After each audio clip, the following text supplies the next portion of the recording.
Okay, boss. Good morning. Good morning, katry mo. Meron tayong ayusin dito. May bisita pa tayo. Bapo ko, boss. Next time.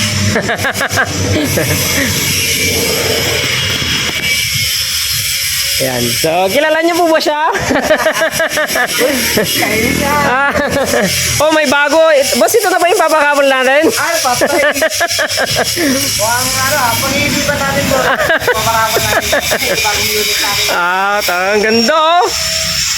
Boss, papagawa nga pala niyan itong pipe niya. So, ano bang problema ng pipe natin, boss? Masyadong malaki yung elbow, boss.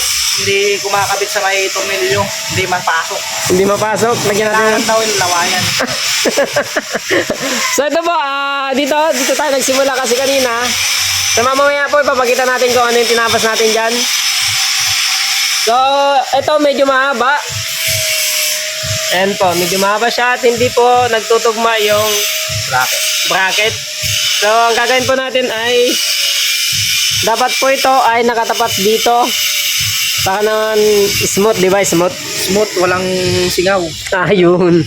So, ayan. At saka, ito medyo ibababa pa natin.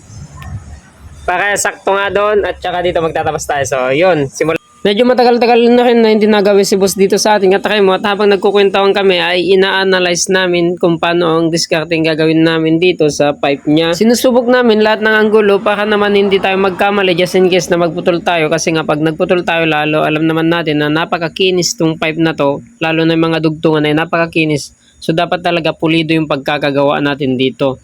Kumbaga, yung mga tatabasin natin dito ay dapat ay eksaktuhan. Hindi natin masira yung mga design niya. 30 minutes pa lang. 30 minutes at 5 oras ang gugugulin natin dito. So ito po, na pagdesisyonan namin na putulan to. Tapos yung mamaya, pag naikabit po namin to, saka po namin didesisyonan naman yung pupunta doon.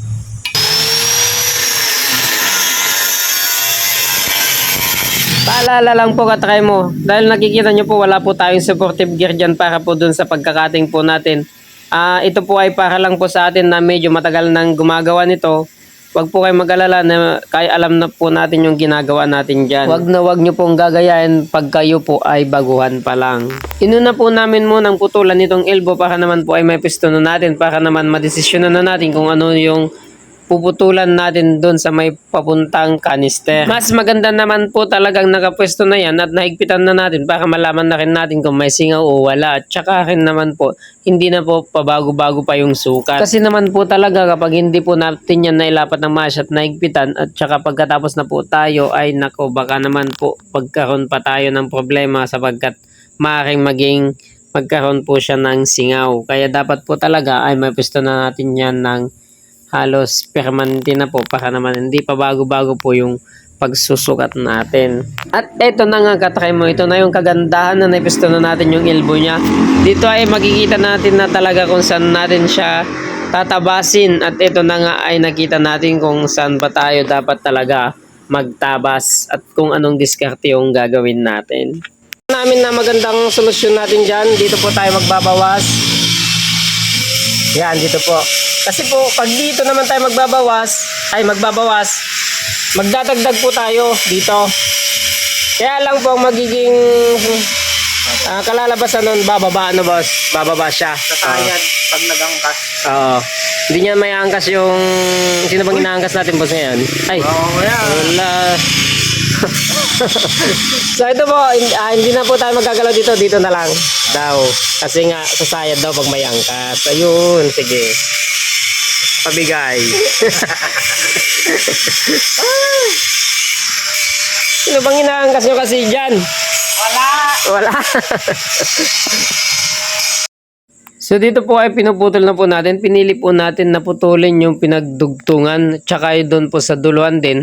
Para naman po pag inispatan po natin yan ay hindi rin po siya mahalata at malilinis pa rin naman po natin siya ng maayos. At syempre naman po ay medyo ilalapat na natin dito kahit hindi pa natin siya kinakabit. Para naman po pag nilapat natin doon ay wala na po talagang singaw. Kasi naman po pag po may singaw yan at pinilding po natin doon po siya nagkakaroon ng pagkabutas. Kaya po ini-smoothan po natin yan. Talagang pinapantay po natin yan para naman po sila talaga maglapat. At syempre naman po, kahit naman na maganda na po yung lapat, ay gumamit pa rin po tayo ng filler natin. So nagpipiller po tayo dyan para naman po maiwasan po natin yung pagkabutas po nitong pipe, lalo na po medyo manipis po kasi, kaya kailangan po natin talaga siyang ingatan.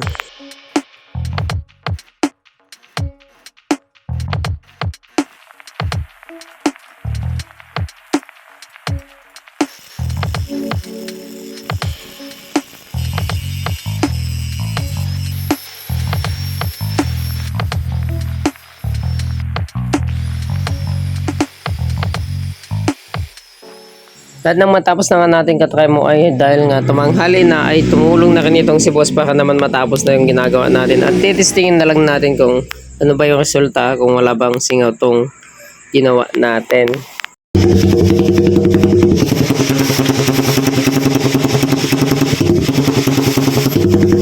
So ito na po yung kinalabasan nung ginawa natin. So ito na yon nga, ito na nga yon.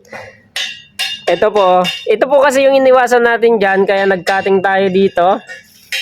At the same time, may kabit na rin po natin sa may bracket. So ito po, hindi na po tayo nagbago dito para bumaba. Ito na lang po yung hinabol natin. Ito naman po, ito na yung dati para mataas siya. Tapos takapan. Yan. So ayan na po yung setup. So boss. Ay. Makakauwi na, nagugutom na ako.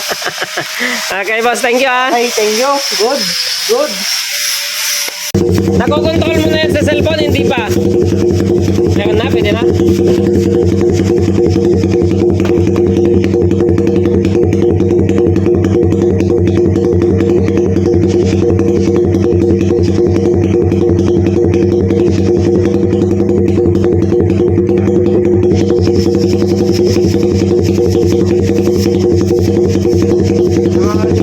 Paputuloy ko ba?